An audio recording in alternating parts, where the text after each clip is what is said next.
Okay. Waiting.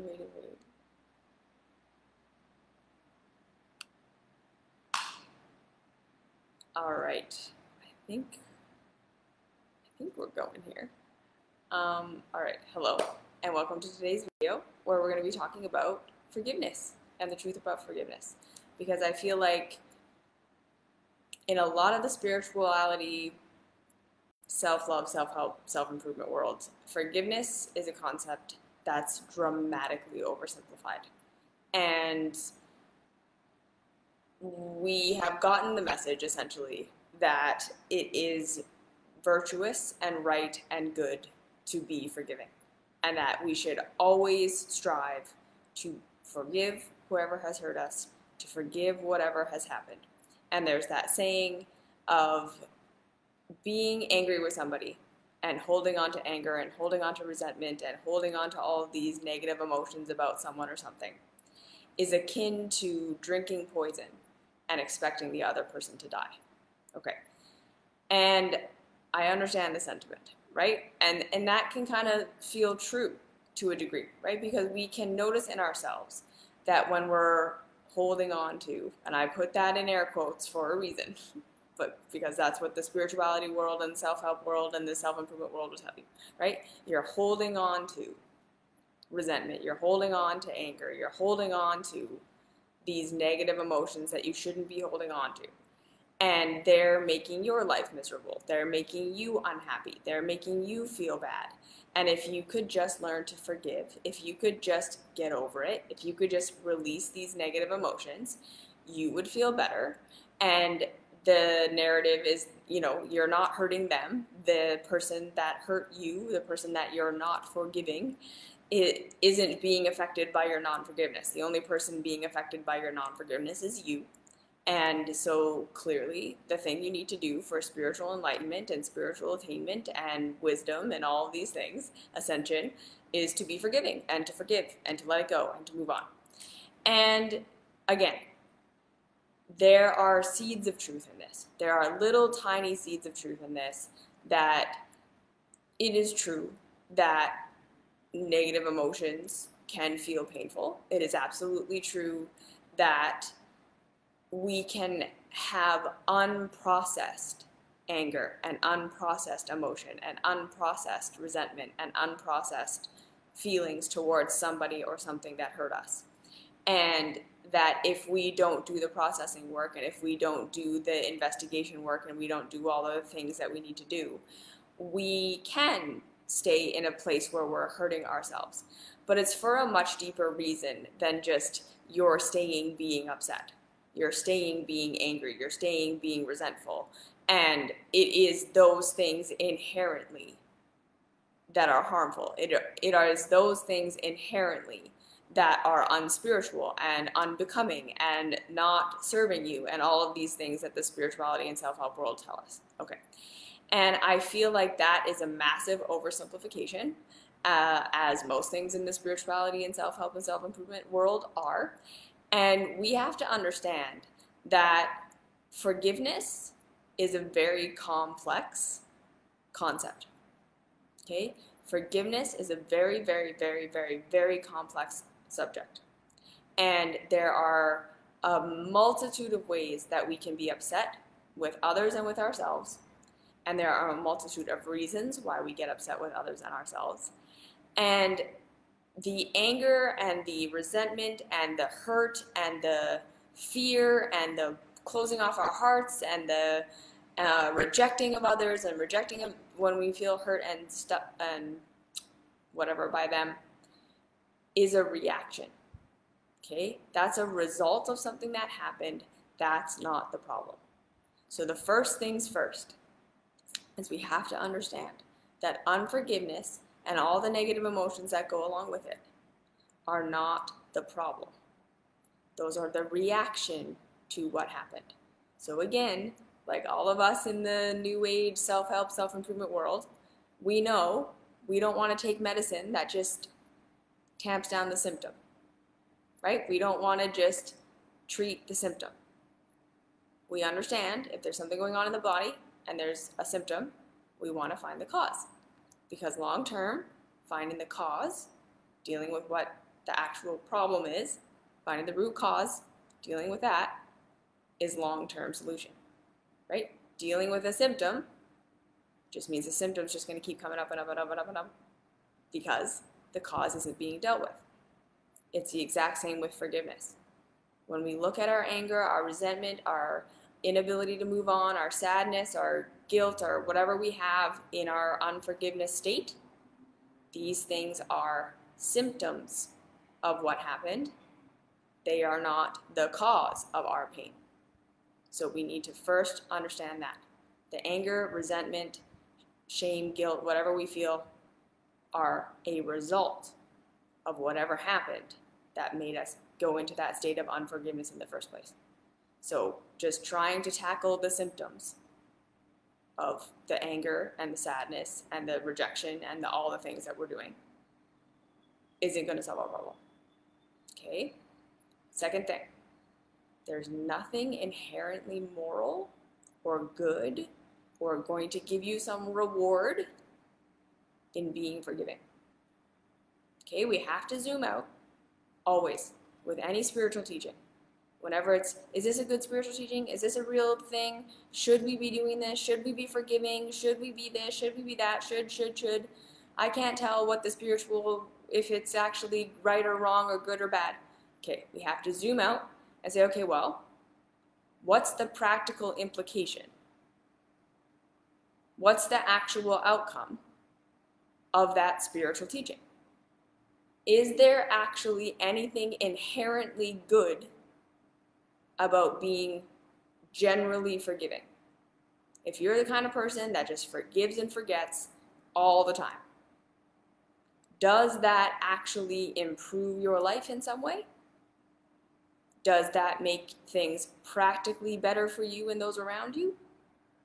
Could it be that there are negative consequences to being overly forgiving?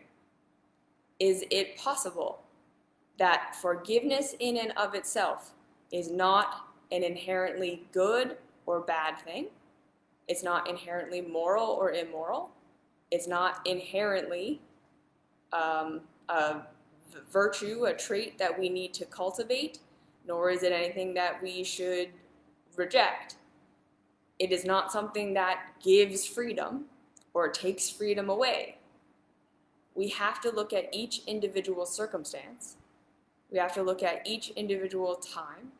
And we have to look at the outcome of forgiveness in each individual circumstance to determine whether forgiveness is the right thing right now, is the right thing in this circumstance, is actually beneficial right now or not.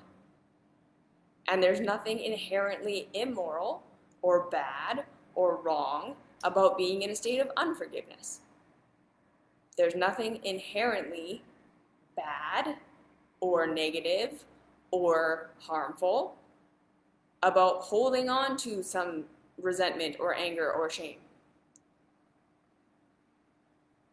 These are just states that we can be in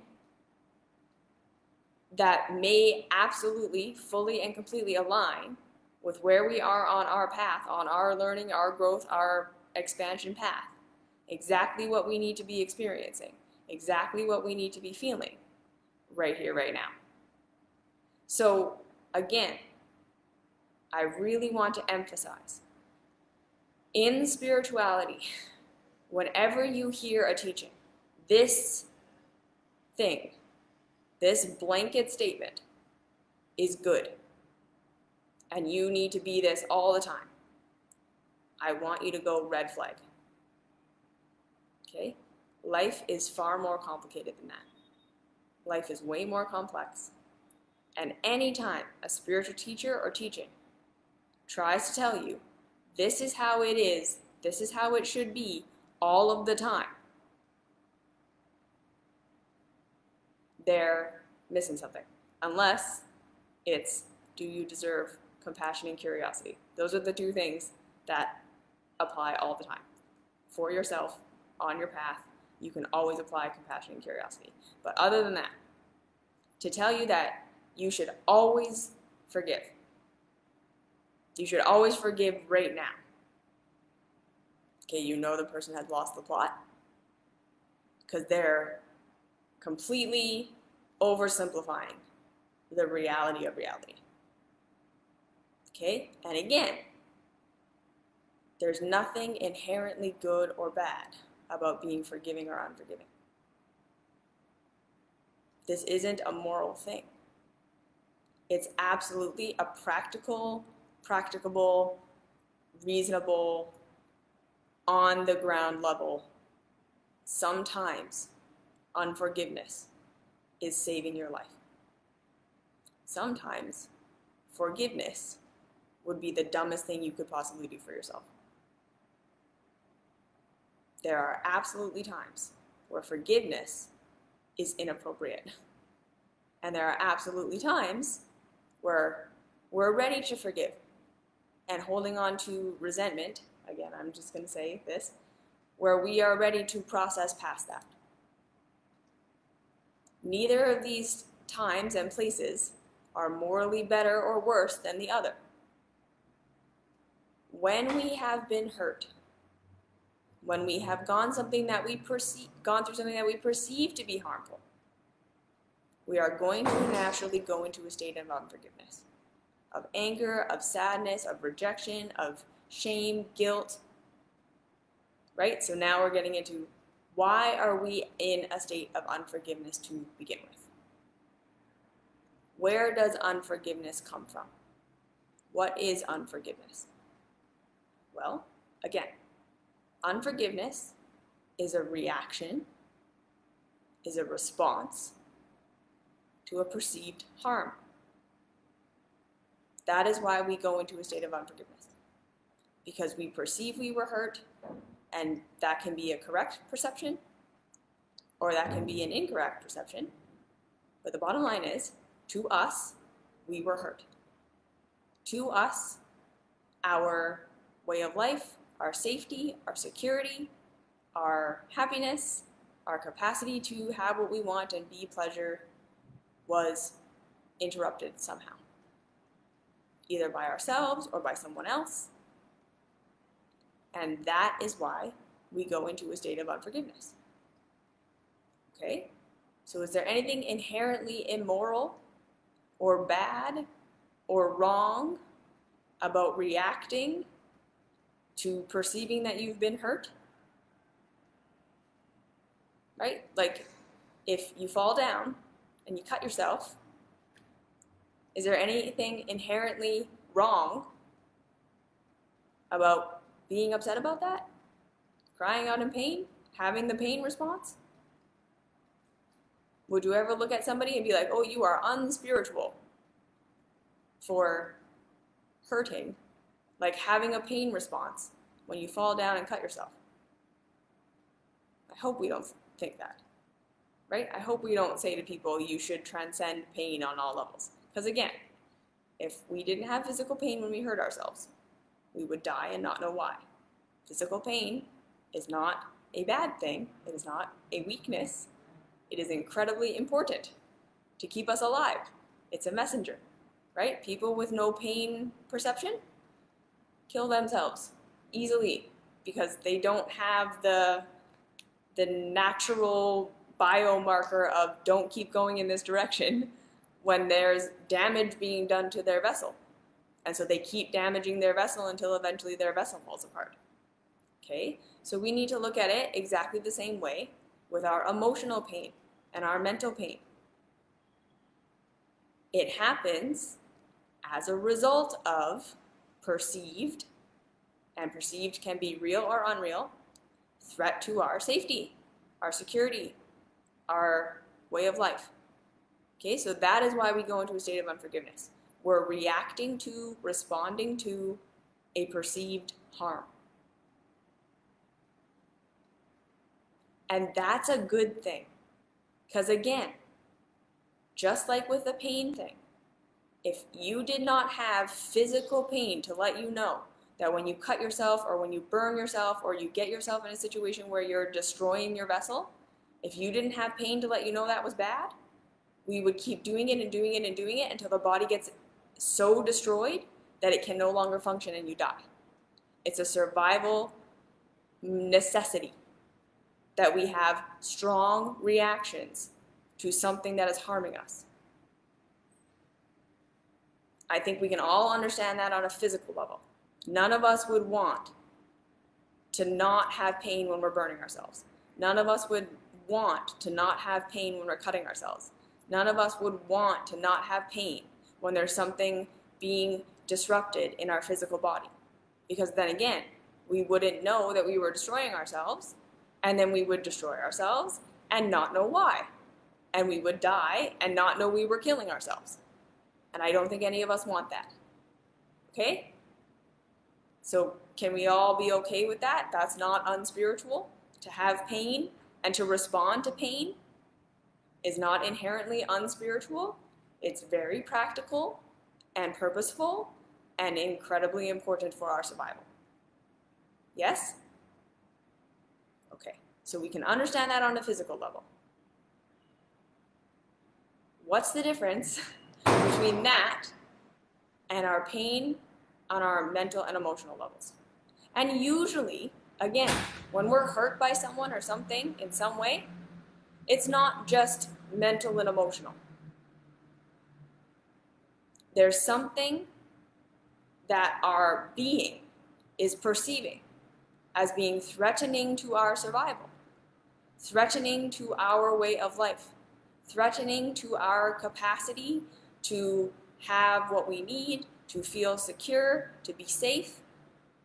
And that is why we react with anger or sadness or resentment or rejection. That is where unforgiveness comes from. We're being harmed in some way, and we're responding to that harm. So now all of a sudden, this doesn't seem so up in the clouds, airy-fairy, forgiveness should just be a thing you do, does it?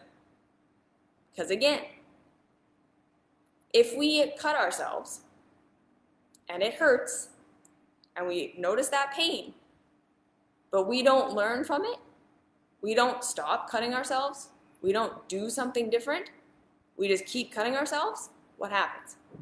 Does the pain stop? Do we learn to just transcend the pain?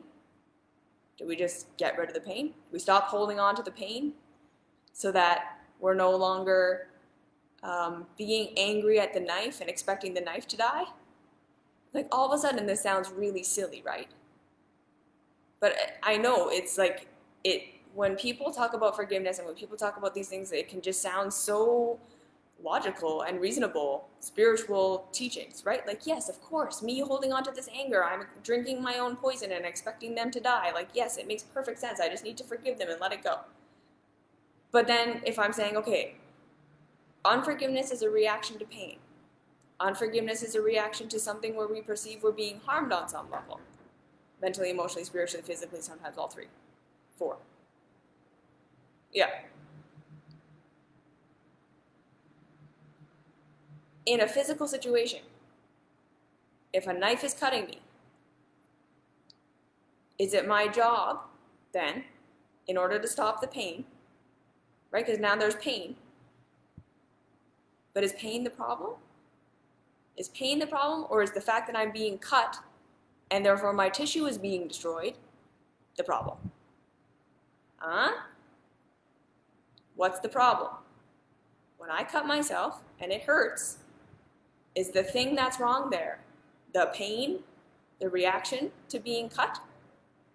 Or is it the fact that my tissue is being damaged, and if that keeps going over and over and over again long enough, I get an infection, I get a blood infection, I die.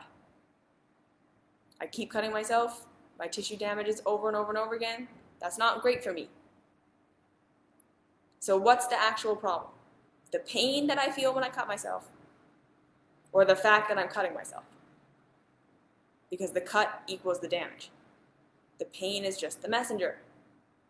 Okay, so now should my work be to just transcend the pain? Let go of the pain. Stop feeling the pain. I'm still being cut by the knife. Is the pain the problem, or the fact that I'm being cut by the knife the problem? I hope we can all see. The fact that I'm being cut by the knife is the problem. So what's going to stop the pain, ultimately?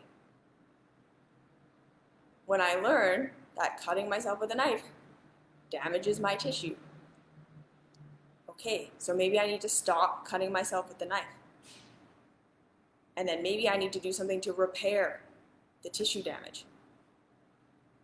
And then when my tissues are healed, and I've learned how to use a knife without cutting myself, I have this new skill. My tissues are now being protected. They've healed. What do I need to do about the pain? Nothing. The pain will be gone because I'm no longer being harmed, and the harm that was done has been remedied. Does this make sense? Did I need to do anything about the pain? When I'm cutting myself and I'm in pain, do I need to take a Tylenol? Do I need to learn to transcend the pain? Do I need to forgive the knife so that I don't expect the knife to die while drinking my own poison or whatever? No. If I want the pain to go away, I have to figure out what the cause of the pain is. I have to stop the cause of the pain. I have to heal the damage. And then, on the other side of that, pain naturally stops because there's no more reason for there to be pain. When I'm no longer being damaged, I'm not in pain anymore. That makes sense? Conceptualized? That we can understand that? It's the exact same thing with forgiveness. Unforgiveness, anger, sadness, rage, that's the pain. That's not the problem. You're not going to transcend those things until you figure out why you're hurting, why you're being hurt. You heal that damage. You change the situation so you're no longer being damaged. And then all of a sudden, there's no more need to be angry or resentful or sad or shamed or guilt or any of these things because the pain is no longer happening. The attack on you is no longer happening, either perceived or unperceived. Forgiveness is a natural state we arrive at when we're no longer being harmed and the damage has been mended. We don't try to forgive any more than we try to not hurt when we're cutting ourselves. That would be silly. When we are in a state of unforgiveness, we have a reason. We're still being harmed on some level. Something hasn't been remedied that needs to be remedied. If we're still reacting, there's still something to process. So I hope that that metaphor helped clarify forgiveness. So again, just to drive the point home, would it be inherently good to learn to stop reacting to a pain when we're being cut? To just let that happen. To love the knife anyways. Would that be spiritual? Would that be virtuous? Or would that be silly and self-abuse? Right? I think we can see it on that level. So now let's just apply that to all other forms of pain. It's not inherently spiritual to try to transcend and pretend your pain isn't happening. That's denying reality, denying whatever growth process needs to take place, and it's not helping you or anyone else. So, blanket, we should just all forgive at all times, is like saying, when you fall down and cut yourself, you need to learn how to not have pain when that happens. We would never listen to a spiritual teacher who tells us, you need to learn how to be in a physical state of destroying yourself and not have pain. And that's what spirituality is. Right? We would never listen to that. I hope. But we listen to it when spiritual teachers tell us that on a mental, emotional, and spiritual level. Because again, I think it's just because we don't really understand where these things are coming from.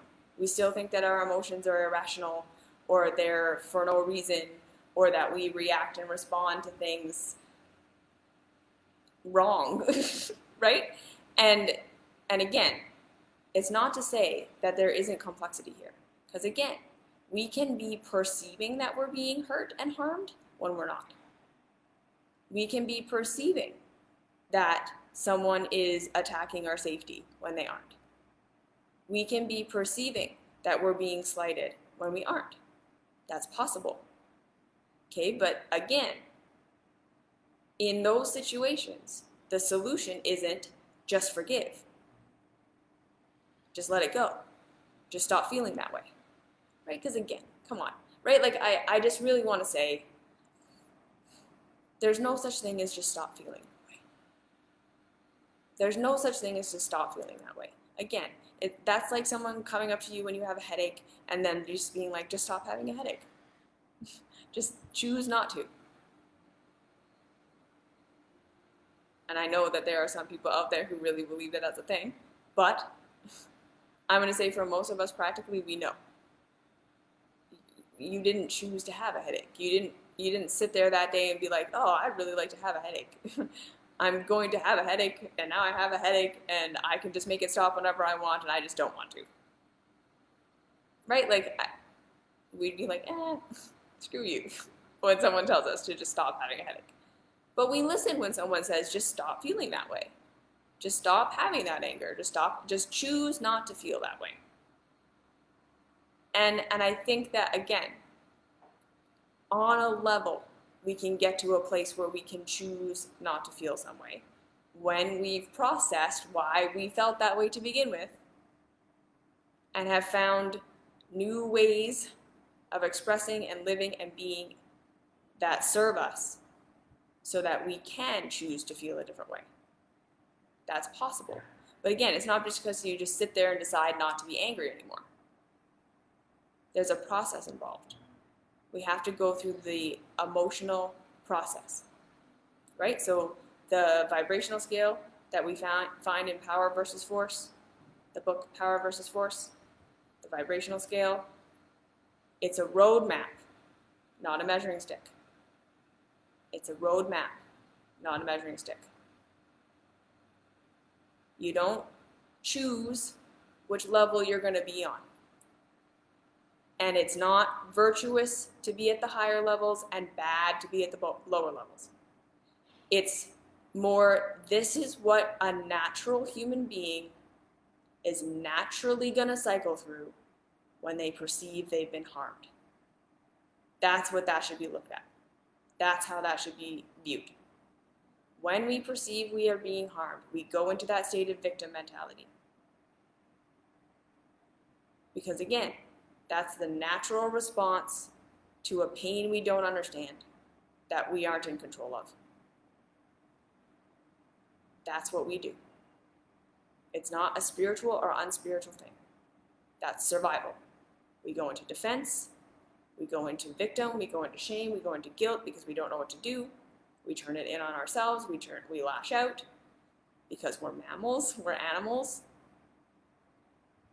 we're biology that lash out when we feel like we're being attacked.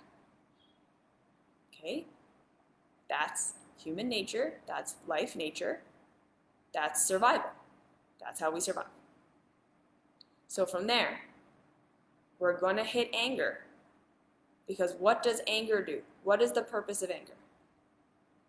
Anger is the fire, the motivation, the inspiration to fight for yourself, to do something, to go against the aggressor, to get out of your comfort zone in order to improve your situation. If we never let ourselves experience anger, if we never let ourselves have that fire of anger, if we try to get rid of our anger, calm our anger, transcend our anger, we get stuck in victim mentality. We will never see why we're being hurt or why we perceive we're being hurt and what actually needs to be done to remedy the situation. That's what anger is for. When we truly process our anger,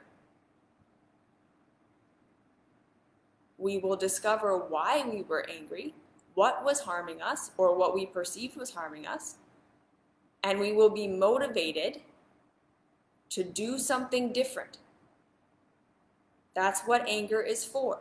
Because remember, our survival mechanisms, our fight-flight machine, wants to keep us in homeostasis. We don't want to do different things. We don't want to change. We don't want to do something different. Because that would be unfamiliar, and at least what we're in, we know how to survive. I think this is part of the reason why a lot of us feel so attracted to this idea of just forgive. Like, just forgive, don't do anything about it. Don't make them change.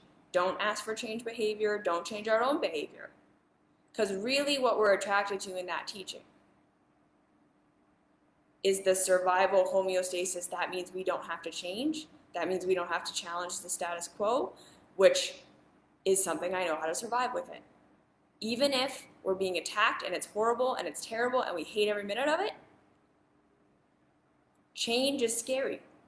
Oftentimes, change is scarier than staying exactly in what we're in the abusive dynamic, in the dynamic that hurts, in our dynamic with ourselves, in our patterns. Because at least in our patterns, we can predict it. We know what's going to happen. We know how to have that fight over and over again. We know how to just pretend it's fine over and over again. We know how to do what we're doing. We want to stay in homeostasis. Anger is the thing that liberates us to do something different, scary, unpredictable, which will often be life-saving. And again, right, I understand. We can be being harmed on a mental, emotional, spiritual level by somebody, and it doesn't seem like they're killing us right now. So it seems dramatic to say, oh, this is a survival thing. But it is. It all just comes down to evolutionary biology.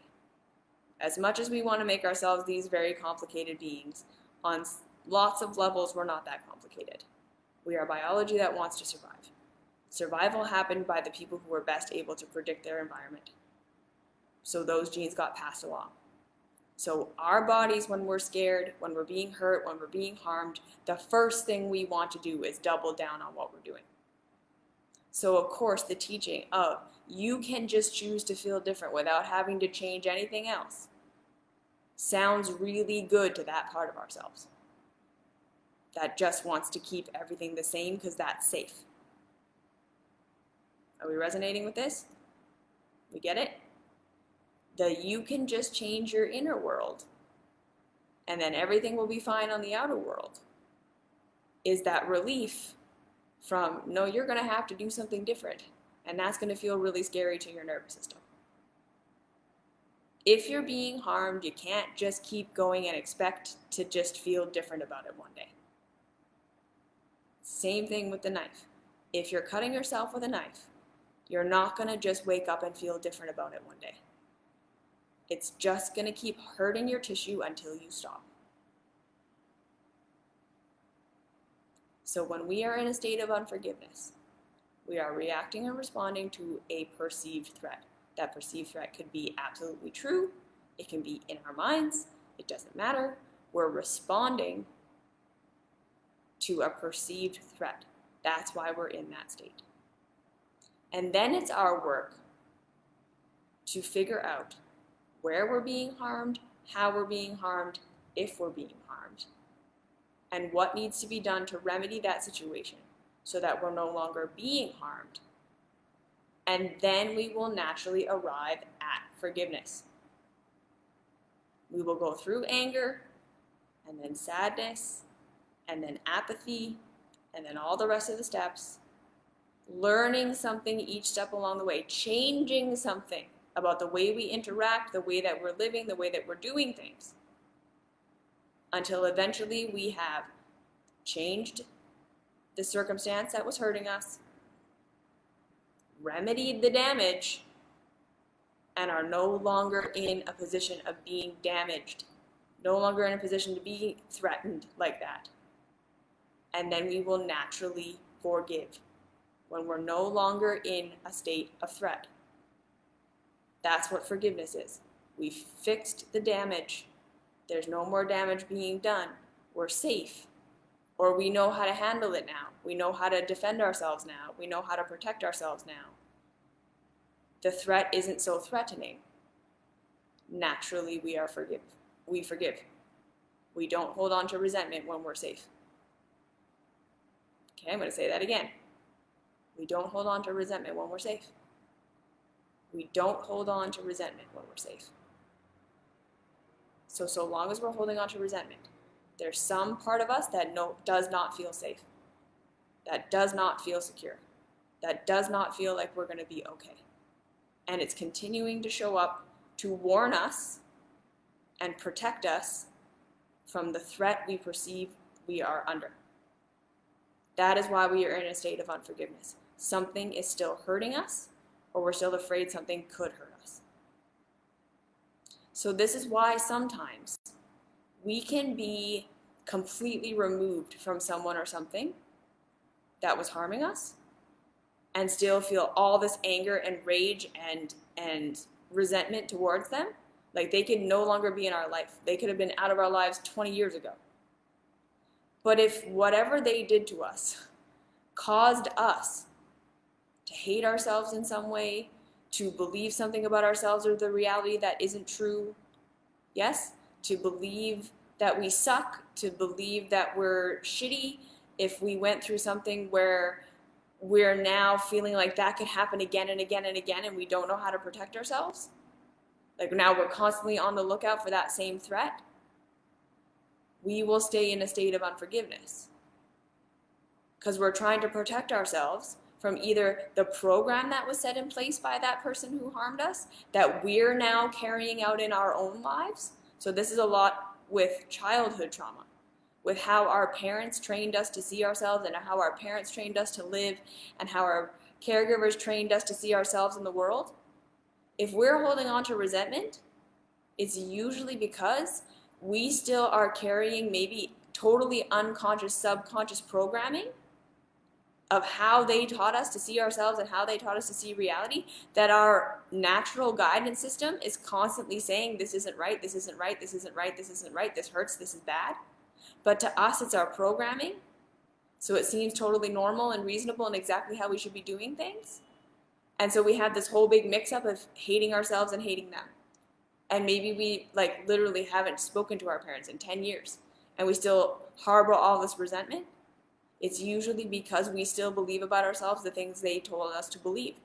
We're still living in ways, we're still living like we're in their house. We're still living like we're under their roof. We're still thinking those thoughts and all of these things. We're not free from the pain that they caused us because they programmed it into us to do to ourselves.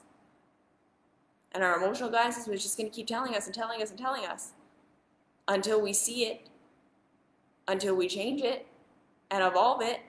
And then when we're actually free from what our caregivers or society or anyone programmed into us as ways of being that are inherently harmful to us, when we're actually no longer doing those things, then we will feel forgiveness for them. You see? So if we're still holding on to anger and resentment, and it seems like we should have just let it go by now, it's either because we're still living the way we were taught to live by these people. We're still experiencing some harm from them on some level. Or, again, the way that they harmed us alerted our fear perception to now be constantly on the lookout and on the defense for that. We don't want to let it go. We don't want to forgive and forget. Because we feel like even if that harm is no longer being done, we can say objectively, I'm not in that situation anymore, I'm not there anymore, they're not here anymore, they're not in my life anymore. We're constantly afraid it's going to happen again. This is often why we can't forgive ourselves. Even when we understand what we did, like we harmed ourselves on some level, we went against our intuition, we got into this relationship, we did this, we did that, we thought it was going to be fine and then it wasn't. And then we're constantly angry with ourselves over and over and over again for years after that. That's actually a self-protective mechanism. We're trying to stay angry with ourselves. We're holding on to it as a way of feeling safe. That if I keep reminding myself of this, if I keep reminding myself of how horrible it was, if I keep telling myself how shameful and bad and wrong that was, I won't do it again. And then I'm protecting myself from future pain. So if I keep being mad at them, I will protect myself from future pain. If I keep being mad at myself, I'll protect myself from future pain. You see? Does that make sense? We can be holding on to that resentment and that unforgiveness as a complete self-protective mechanism. As a way of saying, if I just hold on to this enough, I won't forget. And so therefore, I can't get hurt like that again. So in those situations, right, we have to love ourselves safe enough to be like, okay, what did I learn from that? And sometimes the reality is we can't protect ourselves from all pain. We're not going to always know. We're not always going to be able to predict what's going to happen. We can't always make a perfect choice for ourselves, right? Especially when we're talking about self-forgiveness. We have to be able to say, I'm going to make more mistakes in life. I'm going to take wrong steps. I cannot protect myself from all pain. But what I can do is promise myself that no matter what I go through, no matter what painful thing I put myself through, that I choose to do, that I didn't see coming or whatever, I can be on my own side. I can love myself, I can support myself, and I can learn something from it. That's where our actual empowerment is. Our empowerment does not come from being able to perfectly predict everything and then protect ourselves from all pain.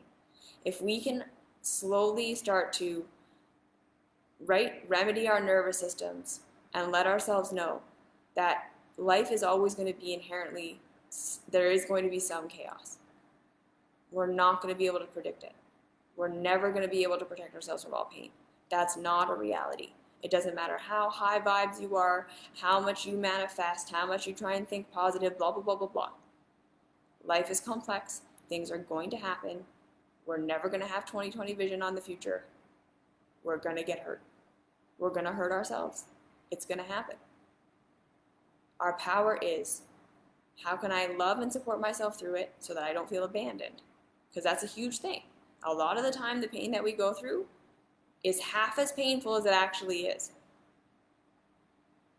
That half the pain that's coming from what we're going through is that we reject ourselves and shame ourselves and blame ourselves and scapegoat ourselves instead of being supportive of ourselves, because we never had that secure attachment in our childhoods. We never learned how to be secure attachments for ourselves. So that's why this self-love message of you should always start with compassion and curiosity for yourself, no matter how harmful you're being, no matter how much you hate yourself, no matter whatever you did, whatever part of yourself you're dealing with, because we need to become our own secure attachment. Because that's the foundation for being able to live in this life where we are going to get hurt, and we do have to learn all the time. Okay? So we build that muscle, and then we continue to say, what did I learn from it? I will do better next time. And the next time I'm in pain, I'm going to be with me, and I'm going to learn something from it. Pain isn't the end of the world. I will learn from it. I will grow from it. It will teach me something. It will suck, and I will hate it, and I will process my emotions. But I can't protect myself from all pain. And then when we're dealing with that unforgiveness of others, we say, okay, where are they still living in my head? How am I still living in alignment with what they taught me? If the pain is still here, I'm either still living in a way that's harming myself now through inheriting their programming, and I have to unearth that and figure out why, what's happening, what did they teach me about myself and about the world that's not in alignment with reality. So following the pain, where does it hurt? Why does it hurt? What is the message of the pain? Or again, where am I holding on to this pain as a self-protective mechanism? And we love that fiercely. We love that part. That's refusing to forgive. Because it's like, if I forgive, I'll forget, and then it's going to happen again. we have to be so gentle with that part, so compassionate with that part, so loving with that part. And gently, gently, gently over time, it will learn that, okay, again, we can't protect ourselves from all pain. We're not always going to know. That blindsided us and scared us and traumatized us. Me. And I'm so sorry. And what can I do to make you feel better? And how can we remedy that pain and all that stuff? And then we're going to keep going in life. And we will be on the lookout for it. But we're not going to be able to protect ourselves perfectly. So how can I love you and support you and make you feel safe anyways? Okay? And then when we're in a situation where we're dealing with someone that we can't forgive, again, we must dive into first, where is the harm that's being done? Is it real harm? Is it perceived harm? Is it a combination of the two? And that's not simple. We have to do that work. Again, am I in a relationship where I'm constantly being demeaned and thrown on the bus and all these things, and I'm telling myself I should be able to just love this person and be in this relationship and it's fine? Which again, right? If someone's constantly berating you and shaming you and tearing you down and tearing your self-esteem, it's again, like, we would never counsel someone who is being physically abused by somebody to just stay in that relationship and put up with it and forgive. I don't think, right? At this point, we would be like, no, get out of that relationship. Do you need help? How can we help you get out of that relationship? If someone is just going to continue to physically abuse you, we recognize that as abuse. And we recognize that usually the answer to that question, or what do we do about this, is remove yourself from the situation. But again, in the spiritual world, when it's mental, emotional, spiritual abuse, all of a sudden, that's up for debate. And you're possibly not a spiritual person if you can't tolerate abuse. And I don't really know how we got there. I don't really know why we think that that's a virtue. When it's mental, emotional, spiritual abuse, it's a virtue to stay. But when it's physical abuse, we should leave. Why? What's the difference? Can someone explain that to me? Because if there is a legitimate reason, I would like to hear. But I can't think of one. I don't believe that it's virtuous to put up with someone who is in no way interested in not abusing you. If you have the power to leave, if you have the power to remedy that situation, because I understand there are certain times and places where people don't have the agency to leave an abusive situation. They don't have the money, they don't have the resources, there are complicated situations. So I'm not saying that we can always just leave, but I'm saying if we can. I do not believe it's a spiritual exercise to stay and learn to tolerate someone's abuse. I don't care what kind of abuse it is.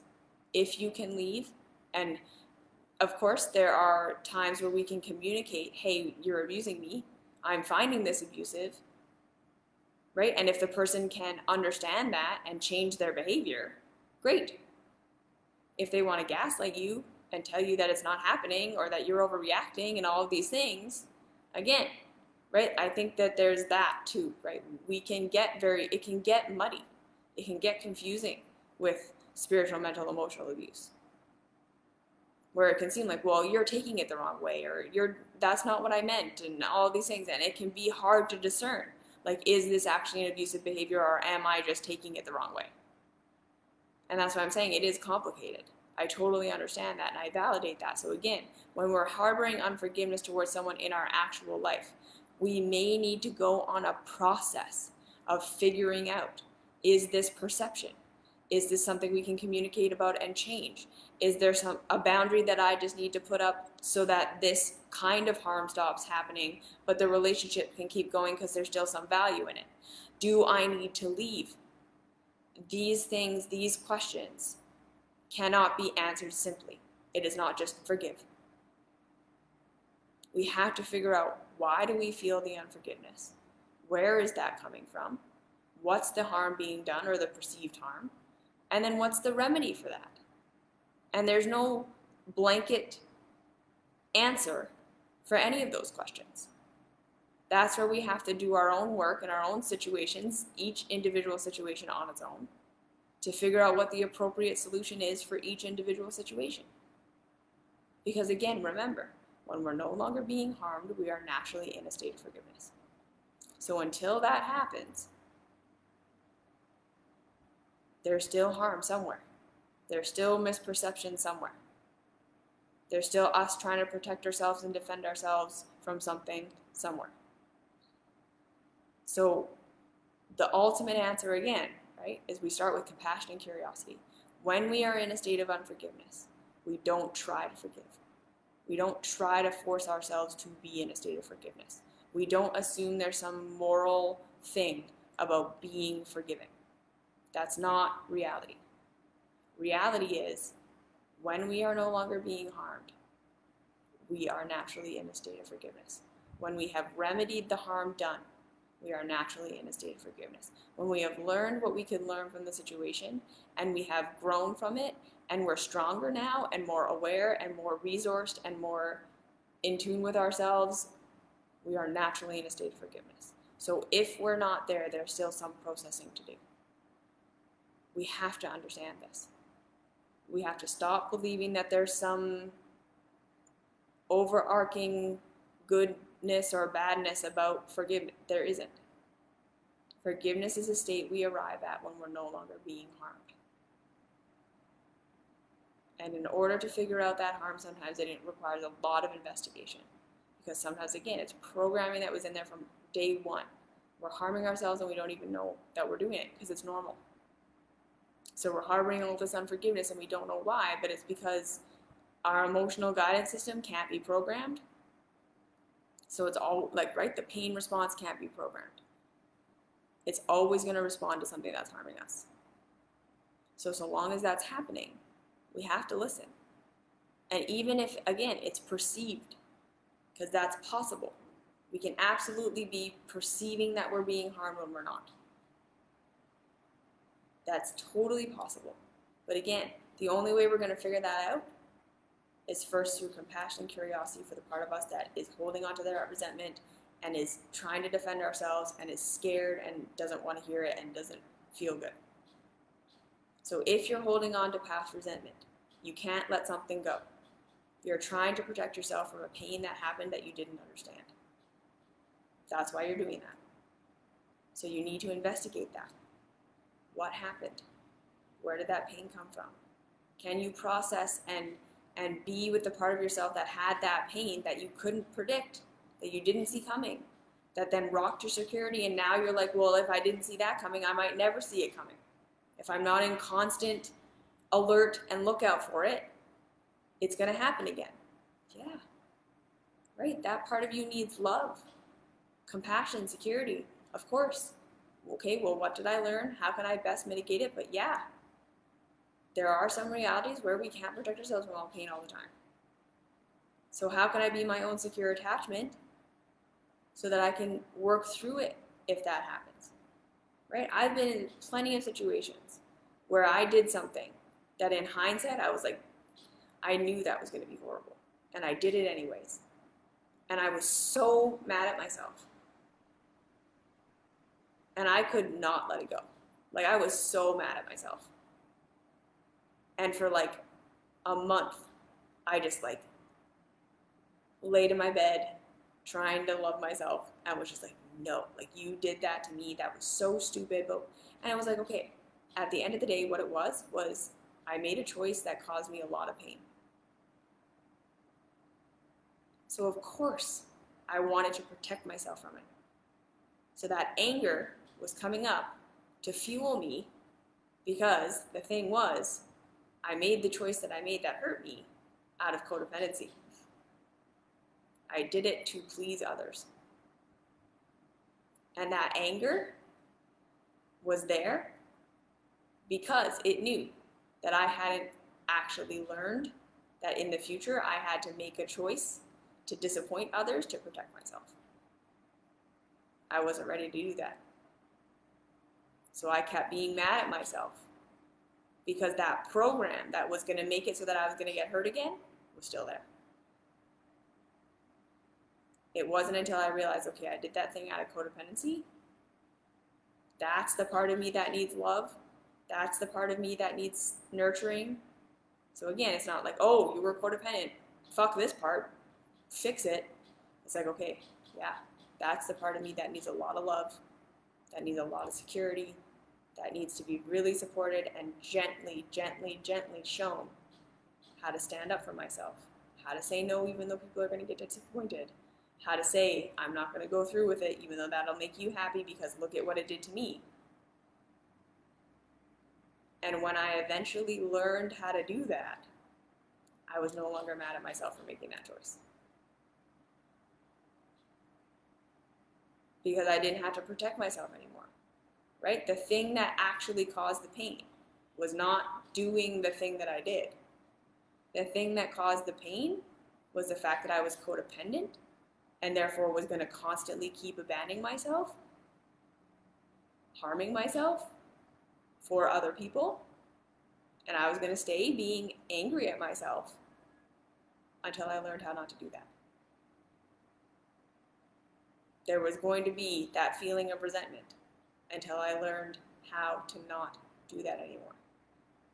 And then when I learned how to not do that anymore, how to do something different, that threat of continuing to throw myself under the bus for other people was no longer there.